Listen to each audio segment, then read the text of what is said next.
Hi guys, here we are, end of day one here in Portugal, round two. Pretty hot day and pretty difficult one because the tests were quite bumpy already from last year. So yeah, we managed to finish first E2 and third overall. Not a really bad result, but the speed was good and we could have been better, be faster.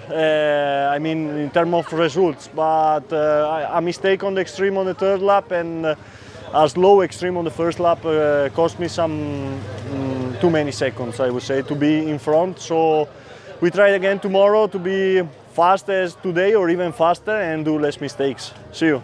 Yeah, really happy with my P2 today.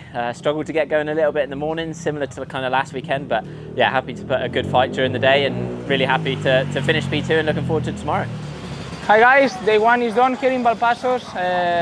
It went really good for me. I took the overall win in EnduroGP and also in the class. I had one crash in the second Enduro test, but then I was able to push back again, and yeah, it was a tough battle with Steve, but we did it. Tomorrow, new day again, full gas.